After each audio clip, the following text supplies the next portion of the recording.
NEET ইউজিৰ পৰীক্ষা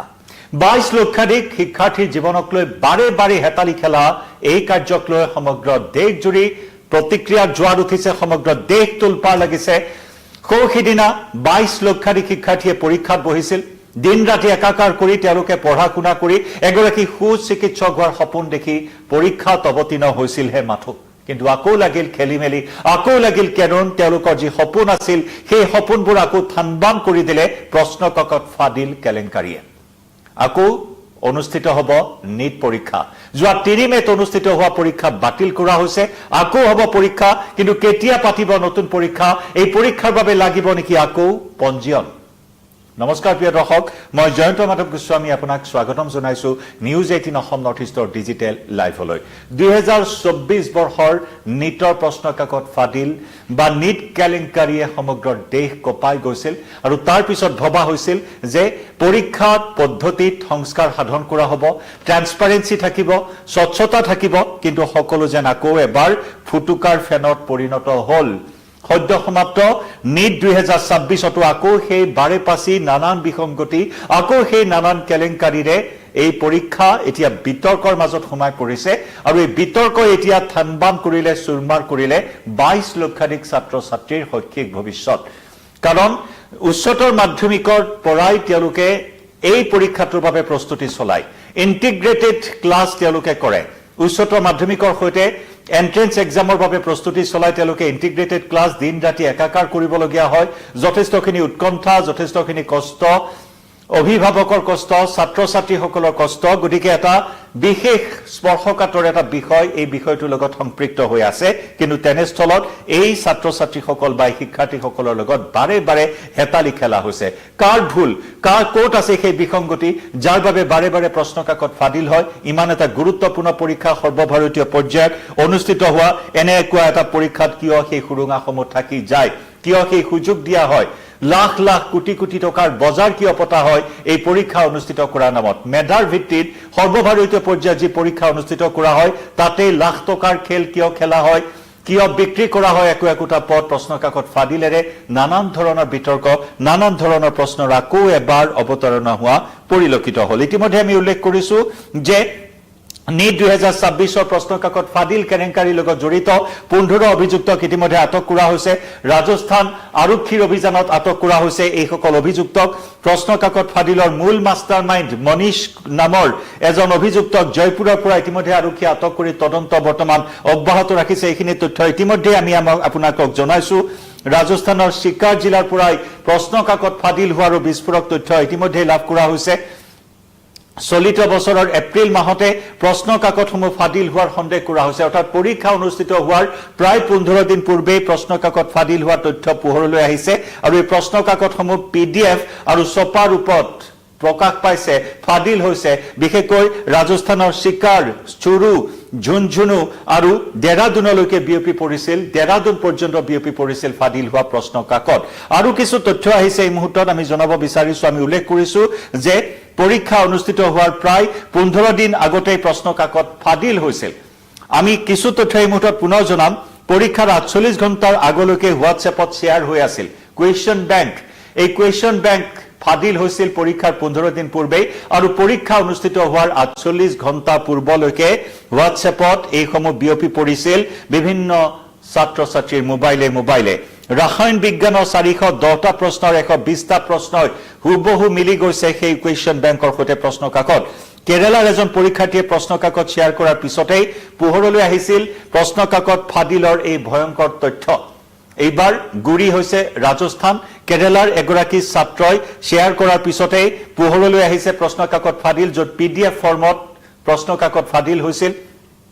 সেই কথা আমি উল্লেখ কৰিছো PDF আৰু ছপা ৰূপত দুইটা ৰূপতে প্ৰশ্নকাকত ফাদিল হৈছিল আৰু কেৰালাৰ ছাত্ৰজনে প্ৰশ্নকাকতখন শ্বেয়াৰ কৰাৰ পিছতে সকলো কথা তন্নতন্নকৈ ওলাই পৰিছে আনহাতে 300টা প্ৰশ্নৰ কুৱেশ্যন বেংক শ্বেয়াৰ কৰা হৈছিল আৰু যাৰ সৈতে নিট পৰীক্ষাৰ 150টা প্ৰশ্নৰে হুবহু মিল থকা পৰিলক্ষিত হৈছে 600ৰ পৰা 720 নম্বৰৰ প্ৰশ্নৰ মিল আছে ফাদিল হোৱা প্ৰশ্নকাকতৰ সৈতে সম্ভাৱ্য প্ৰশ্নকাকতৰ নামত ফাদিল হৈছিল নিট পৰীক্ষাৰ প্ৰশ্নকাকত মন কৰিব অতি কৌশলগতভাৱে প্ৰশ্ন কাকত ফাদিল কৰা হৈছিল সম্ভাৱ্য প্ৰশ্ন কাকতৰ ৰূপত বা সম্ভাৱ্য প্ৰশ্ন কাকতৰ নামত PDF আৰু ছপা ৰূপত প্ৰশ্ন কাকত ফাদিল হৈছিল আৰু পৰীক্ষাৰ 48 ঘণ্টা আগলৈকে হোৱাটছআপত শ্বেয়াৰ হৈ আছিল এই ফাদিল হোৱা প্ৰশ্ন কাকত য'ত নেকি 600 পৰা 720 নম্বৰৰ প্ৰশ্নৰে মিল দেখিবলৈ পোৱা হৈছে আৰু ৰসায়ন বিজ্ঞানৰ 410টা প্ৰশ্নৰ 120টা প্ৰশ্নই এই সম্ভাৱ্য প্ৰশ্ন কাকতৰ নামত ফাদিল কৰা প্ৰশ্ন কাকতৰ সৈতে মিলি গৈছে 2024 বৰ্ষৰ তথ্য আমি জনাইছো কিন্তু এতিয়া প্ৰশ্ন হৈছে যে পৰীক্ষা আকৌ কেতিয়া অনুষ্ঠিত কৰিব কাৰণ ছাত্ৰ ছাত্ৰীসকলৰ যি মুৰৰ ঘাম মাটিত পেলাই তেওঁলোকে প্ৰস্তুতি চলাইছিল গতিকে আকৌ এবাৰ তেওঁলোকে প্ৰস্তুতি চলাবলগীয়া হ'ব যিসকল ছাত্ৰ ছাত্ৰী কনফিডেন্স আছিল যে তেওঁলোকে এবাৰ ক্ৰ্যাক কৰিব নিট ইউজি ক্ৰ্যাক কৰিব গতিকে তেওঁলোকৰো যেন সকলো আউল লাগিছে সকলো খেলিমেলি লাগিছে প্ৰশ্ন কাকত ফাদিল হোৱাৰ পৰিপ্ৰেক্ষিতত যোগ্য প্ৰাৰ্থী বঞ্চিত হ'ব লাগিব স্বাভাৱিকতে প্ৰশ্ন কাকত বাতিলক লৈ 2024 চনতো প্ৰতিবাদ হৈছিল পৰীক্ষাৰ্থীসকলে সমগ্ৰ দেশজুৰি প্ৰতিবাদত বহিছিল সমগ্ৰ বিষয় উচ্চতম ন্যায়ালয়ৰ মজিয়া পাইছিলগৈ আৰু অৱশেষত প্ৰশ্ন পৰীক্ষা বাতিল কৰিব বাধ্য হৈছিল 2024 বৰ্ষৰ কেলেংকাৰীৰ সময়ছোৱাটো 2024 বৰ্ষৰ কেলেংকাৰীৰ সময়ছোৱাত প্ৰায় 37 জনকৈ অভিযুক্ত গ্ৰেপ্তাৰ কৰা হৈছিল বিহাৰৰ পৰা প্ৰশ্ন কাকত ফাদিল হৈছিল পাটনাৰ পৰা প্ৰশ্ন কাকত ফাদিল হৈছিল আৰু তাৰ পৰাই কেনেদৰে ঝাৰখণ্ডৰ এটা গ্যাং জড়িত হৈ আছিল য'ত শিক্ষকৰ পৰা প্ৰধান শিক্ষক বিভিন্ন ধৰণৰ কোচিং সেন্টাৰ কেনেদৰে জড়িত আছিল প্ৰশ্ন কাকত ফাদিলত সকলো কথা জল পটকৈ উলাই পৰিছিল গতিকে এটা ট্ৰান্সপাৰেন্সিৰ কথা কোৱা হৈছিল নতুন আইন প্ৰণয়নৰ প্ৰসংগ আহিছিল প্ৰশ্ন কাকত ফাদিলক লৈ কিন্তু সকলো যেন ফুটুকাৰ ফেনত পৰিণত হোৱা পৰিলক্ষিত হ'ল এতিয়া পৰীক্ষা আকৌ অনুষ্ঠিত হ'ব পৰীক্ষাৰ এই মুহূৰ্তত অৱশ্যে সূচী জনোৱা হোৱা নাই কিন্তু তাৰ সমান্তৰালকৈ কেইবাটা গুৰুত্বপূৰ্ণ তথ্য এই মুহূৰ্তত প্ৰকাশ কৰিছে এনটিএৰ ফালৰ পৰা লগতে তদন্তকাৰী সংস্থাসমূহৰ সহযোগত এই কথা ইতিমধ্যে কোৱা হৈছে কেন্দ্ৰীয় চৰকাৰৰ অনুমোদন সাপেক্ষে যোৱা 3 মেত অনুষ্ঠিত হোৱা নিট ইউজি 2026 পৰীক্ষা বাতিলৰ সিদ্ধান্ত গ্ৰহণ কৰা হৈছে আৰু নতুনকৈ হ'বলগীয়া তাৰিখত অৱশ্যে এতিয়াও তাৰিখ নিৰ্ধাৰণ কৰা হোৱা নাই কেতিয়া পৰীক্ষা অনুষ্ঠিত কৰা হ'ব এতিয়া কথা হ'ল নতুন পঞ্জীয়ন লাগিব নেকি সেই বিষয়ে কিছু তথ্য আছে আমি সেয়া আপোনালোকক জনাব বিচাৰিম এইখিনি মুহূৰ্তত যি এনটিএ নেশনেল টেষ্টিং এজেন্সিয়ে যিসমূহ ইনপুট লাভ কৰিছে প্ৰশ্ন কাকত ফাদিলক লৈ তদন্তকাৰী সংস্থাসমূহৰ পৰা যিসমূহ ইনপুট লাভ কৰিছে য'ত নেকি সমগ্ৰ প্ৰক্ৰিয়াটোক সমগ্ৰ পৰীক্ষাৰ প্ৰক্ৰিয়াটোক এতিয়া আগবঢ়াই নিব নোৱাৰি সেইবাবে স্থগিত ৰখাৰ সিদ্ধান্ত গ্ৰহণ কৰা হৈছে আৰু পৰীক্ষা পুনৰ পৰিচালিত কৰাৰ বাবে নতুন তাৰিখ নিৰ্ধাৰণ কৰা হ'ব আৰু লগতে নতুন এডমিট কাৰ্ড ইস্যু কৰা হ'ব ছাত্ৰ ছাত্ৰীসকলে পৰীক্ষাৰ্থীসকলে আকৌ নতুন এডমিট কাৰ্ড লাভ কৰিব এই কথা কোৱা হৈছে আনহাতে ভাৰত চৰকাৰে সিদ্ধান্ত লৈছে যে যিসমূহ অভিযোগ উত্থাপন হৈছে সেই অভিযোগসমূহ তদন্তৰ বাবে কেন্দ্ৰীয় তদন্তকাৰী ব্যুৰোলৈ ইতিমধ্যে প্ৰেৰণ কৰা হৈছে এই অভিযোগ 20টাতকৈ অধিক গোচৰ ইতিমধ্যে ৰুজু কৰা হৈছে গতিকে নেশনেল টেষ্টিং এজেন্সিয়ে ইনভেষ্টিগেশ্যন ব্যুৰোলৈ সমগ্ৰ সহযোগিতা আগবঢ়োৱাৰ বাবে তদন্তত সহযোগিতা আগবঢ়াব বুলি কোৱা হৈছে প্ৰয়োজনীয় সকলো সামগ্ৰী ৰেকৰ্ড সকলোখিনি তথ্য আগবঢ়াব বুলি কোৱা হৈছে লগতে ছাত্ৰ ছাত্ৰীৰ স্বাৰ্থত যি ৰাষ্ট্ৰীয় পৰীক্ষা ব্যৱস্থা আছে যে সেই ব্যৱস্থাৰ ওপৰত যাতে আস্থা ৰাখিব পাৰি নিৰ্ভৰশীলতা বৰ্তাই ৰাখিব পাৰি তাক আস্থাৰ স্বীকৃতি আকৌ দিব পৰা যায় তাৰ বাবে ব্যৱস্থা গ্ৰহণ কৰিছে সংস্থাটোৱে পুনৰ পৰীক্ষাৰ পৰিচালনা কৰাৰ ফলত প্ৰাৰ্থী আৰু তেওঁলোকৰ অভিভাৱকসকল যথেষ্ট অসুবিধাৰ সৃষ্টি হ'ব পাৰে সেই প্ৰথাৰ ওপৰতো গুৰুত্ব দিয়া হৈছে আৰু একেদৰে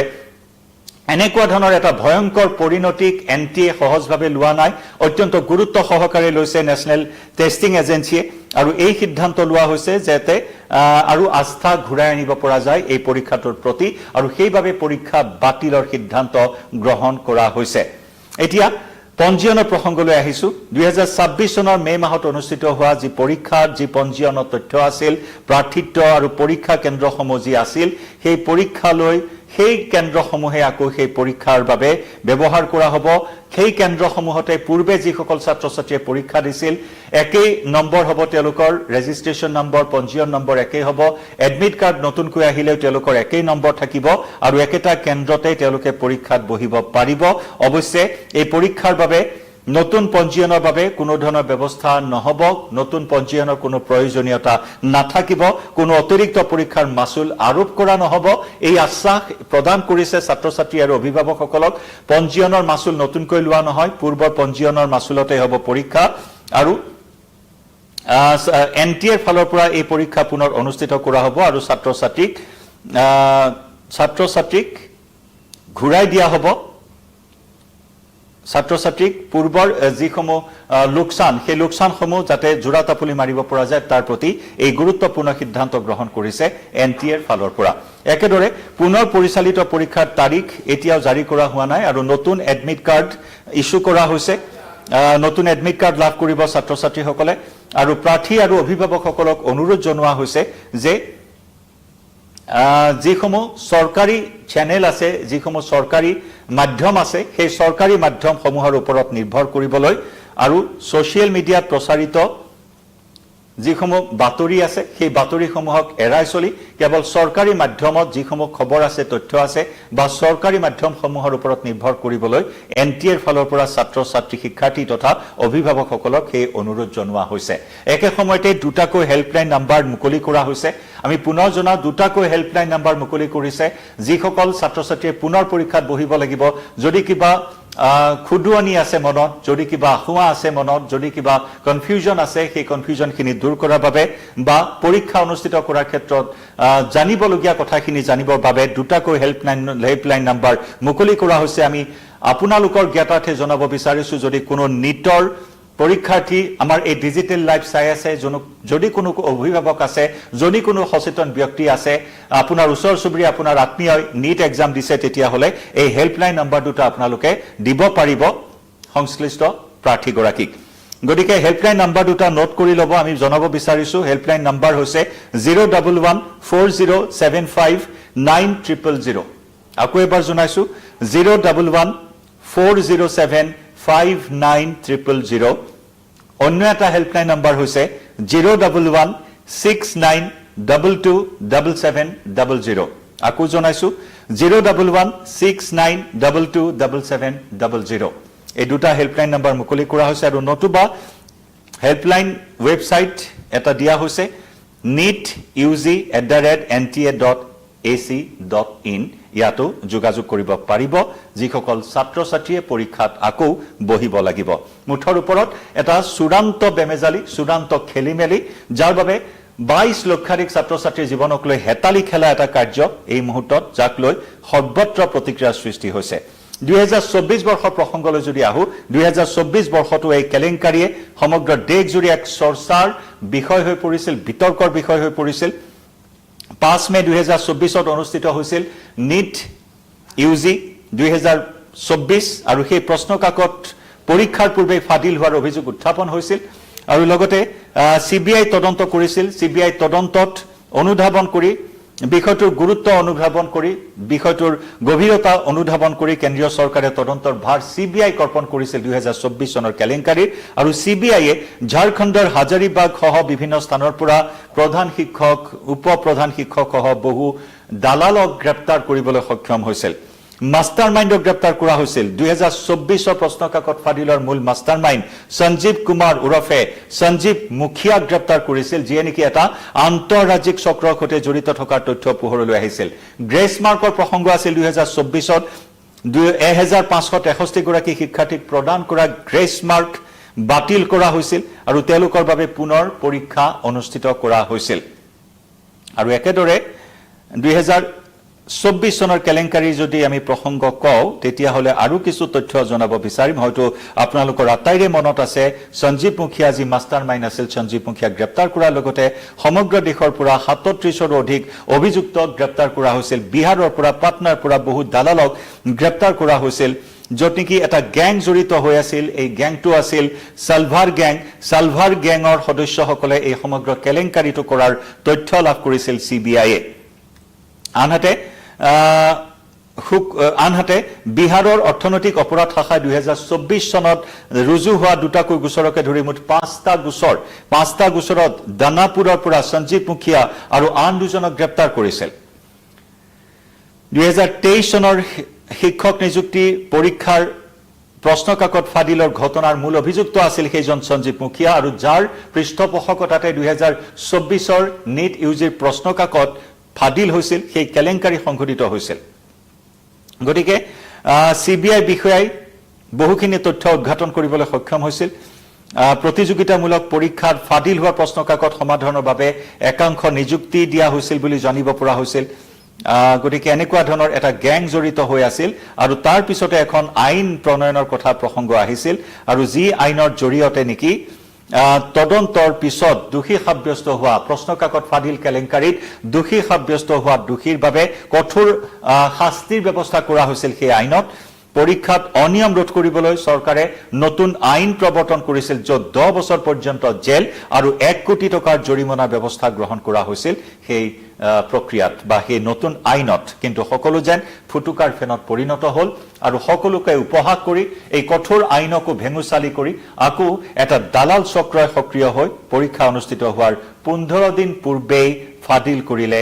নিটৰ প্ৰশ্নকাকত গতিকে ইয়াতকৈ আৰু দুৰ্ভাগ্যৰ বিষয় কি হ'ব পাৰে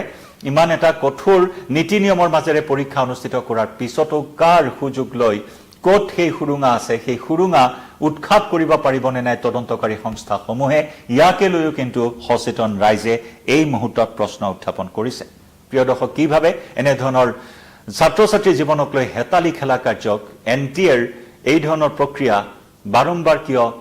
চলি আহিছে এই খেলিমেলি এই কেলেংকাৰী জনাব পাৰে আপোনাৰ